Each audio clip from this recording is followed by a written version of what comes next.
नमस्कार, आपके अपने डीएवी एजुकेशन में आपका स्वागत है। आज हम चर्चा करेंगे कुछ ऐसे महत्वपूर्ण प्रश्नों की जो धातु और अधातु से रिलेटिव हैं और विगत परीक्षाओं में ऐसी कोई भी परीक्षा नहीं है जिसमें साइंस सब्जेक्ट आया हो और उसमें इन जो प्रश्न बताऊंगा इनमें से एक प्रश्न ना आया हो, ऐसी कोई भर्ती नहीं है। एक प्रश्न आपका पक्का हो जाएगा। कंपटीशन एग्ज़ाम हो, चाहे कोई भी कक्षा हो, 8th 9th 10th, इन सभी में एक प्रश्न ये ज़रूर आता है। तो ये सभी के लिए महत्वपूर्ण क्लास है और इस क्लास को शुरू से अंत तक देखें। वीडियो को शेयर ज़रूर कर दें, लाइक भी करें, सब्सक्राइब भी करें। यदि आपके कोई प्रश्न में डाउट हो तो कमेंट बॉक्स में ज़रूर लिखें, आपको संतुष्ट किया जाएगा। चलते हम पहले प्रश्न की ओर। पहला प्रश्न है, चालकों का सही क्रम क्या होता है? मतलब चालकता के बारे में पूछ रहा है। सबसे चालक धातु होती है चांदी, उसके बाद में होती है तांबा और उससे कम होता है सोना, सबसे कम इनमें कम होती है एल्यूमिनियम। इस पृथ्वी पर मौजूद सभी तत्वों में सबसे सर्वाधिक चालक यदि कोई धातु है तो चांदी है। ये महंगी होने की वजह से हमारे घरों में जो उपकरण लगे हुए हैं उन तारों में तांबा यूज किया जाता है। चांदी सबसे महंगी होती है लेकिन सबसे सुचालक ज़्यादा होती है। चांदी को Ag लिखते हैं, तांबे को Cu लिखते हैं और सोना को Au लिखते हैं और एल्यूमिनियम को Al। इस तरीके से ये जो बड़ा चिन्ह लग रहा है इसका अर्थ है कि इधर वाली चीज़ बड़ी है और जो इधर लग रहा है छोटा, यहाँ छोटी चीज़ है। तो यानी सबसे अधिक चांदी है, फिर तांबा है, फिर सोना है, फिर एल्यूमिनियम है। अभी देखो 10th क्लास के पेपर हुआ है उसमें पूछा है तांबे के बारे में। अगला प्रश्न है कि सबसे लचीलापन किस में होता है? ये प्रश्न इस तरीके से आता है। तो रबर सबसे लचीला होता है, आपको पता है, आपने देखा है।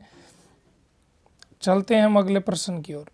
अगला प्रश्न कह रहा है कि सबसे लचीली धातु कौन सी है? यदि हमें पर्सनल ये पूछ ले कि सबसे लचीला कौन है तब तो हम देंगे रबर। और यदि हमें पूछ ले कि सबसे लचीली धातु कौन सी है, स्पेशल धातु नाम दे दे, तो वो होती है स्टील। इसीलिए बर्तन जो बनाए जाते हैं वो देखो स्टील के बनाए जाते हैं, उनको कोई भी आकार दिया जा सकता है। आगे प्रश्न है कि सर्वाधिक तन्य धातु कौन सी है? तन्य का अर्थ होता है ऐसी कोई धातु जिसको हम बढ़ाकर और लंबा कर सकें, उसे तन्य कहते हैं।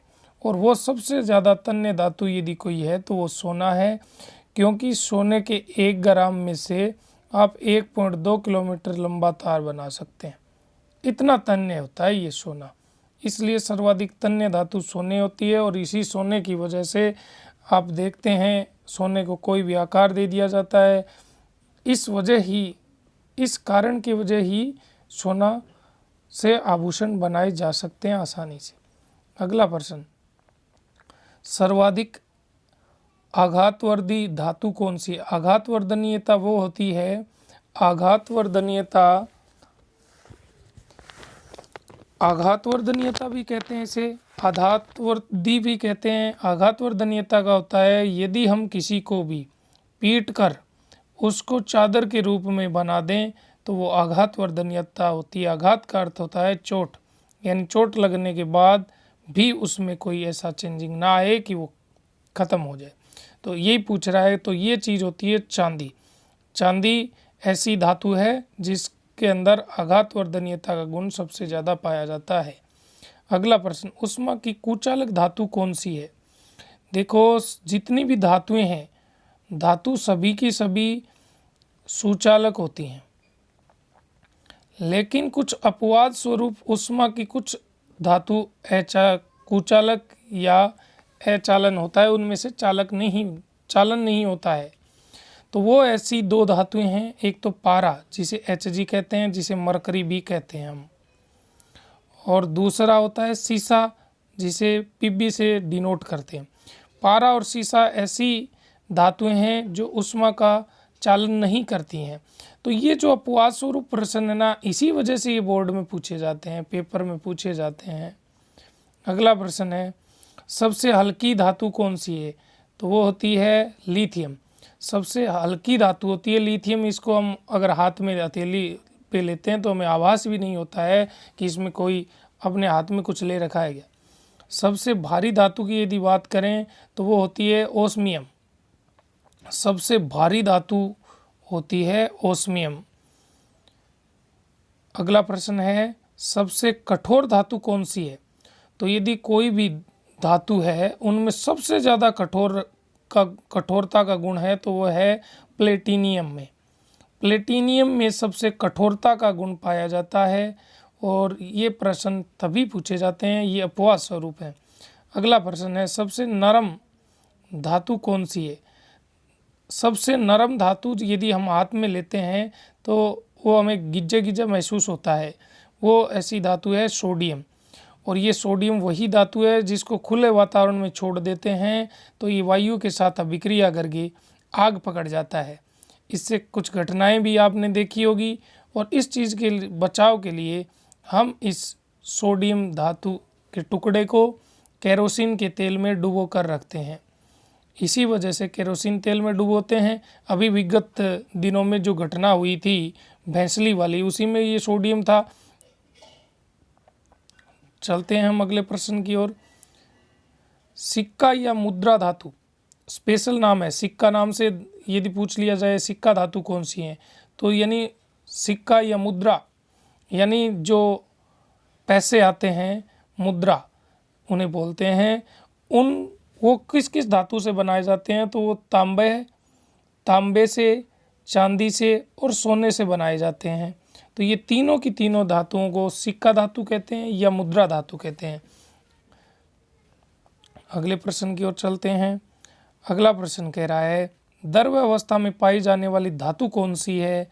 यदि द्रव अवस्था में यदि कोई कमरे के ताप पर रखें तो वह द्रव अवस्था में पाई जाने वाली धातु कौन सी है तो पारा होगी। इसे ही मरकरी कहते हैं, पारा, मरकरी, Hg। यदि यहाँ धातु की जगह अधातु आ जाए तो प्रश्न आपका चेंज हो जाएगा, उसका उत्तर होगा ब्रोमीन। अगले प्रश्न की ओर चलते हैं। आपने देखा है कि मोटर गाड़ियों के आगे नंबर प्लेट लगी हुई होती है, होर्डिंग लगे होते हैं। शहरों में देखें बड़े बड़े विज्ञापन, कोई कोचिंग का, कोई चुनाव का, तो उसमें वो चमक दिखती है। उनमें वो चमक किसकी वजह से दिखती है, वो रेडियम धातु की वजह से दिखती है। आपने देखा होगा तो कोई बड़ा मेला हो, वहाँ पे जो जनता जा रही है तो वहाँ के पुलिस प्रशासन द्वारा उनके बैग के पीछे रेडियम लगा दिया जाता है ताकि आगे से आने वाले साधनों को पता चल जाए कि आगे कोई जा रहा है। अगला प्रश्न, रणनीतिक धातु या अस्त्र शस्त्र किन से बनाए जाते हैं। वो धातु होती है टाइटेनियम। टाइटेनियम धातु से अस्त्र शस्त्र बनाए जाते हैं और अस्त्र शस्त्र की वजह से ही इसका नाम रणनीतिक धातु पड़ा। अगला प्रश्न, आशा धातु। आशा धातु के नाम से प्रसिद्ध धातु है यूरेनियम। अगले प्रश्न की ओर चलते हैं। अगला प्रश्न है भविष्य की धातु। भविष्य की धातु के नाम से प्रसिद्ध एल्यूमिनियम और टाइटेनियम है, यानी भविष्य में इन धातुओं का सदुपयोग ज़्यादा किया जाएगा। अगला प्रश्न है हथेली पर रखने पर पिघलने वाली, थोड़ा सा मिस प्रिंटिंग है, हथेली पर रखने पर पिघलने वाली धातु कौन सी है तो वो होती है सीजियम और गैलियम। ये इतनी वाष्पशील धातु हैं कि इनको हाथ पे रखोगे तो ये वाष्प बनकर उड़ जाएंगी, इसलिए हम ये कहते हैं कि हथेली पर रखने पर ये पिघल जाती हैं। चलते हैं हम अगले प्रश्न की ओर।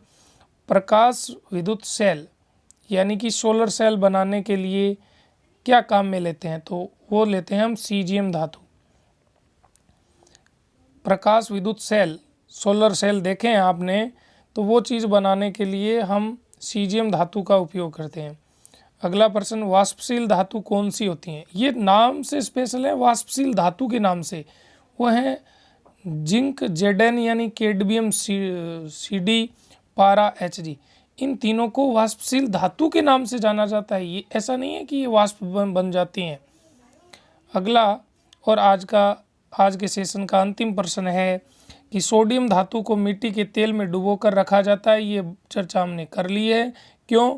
क्योंकि ये नमी के साथ या जलवाष्प के साथ अभिक्रिया करके और आग पकड़ लेता है, जिसकी वजह से इसको सोडियम धातु को केरोसिन तेल में डुबो कर रखते हैं।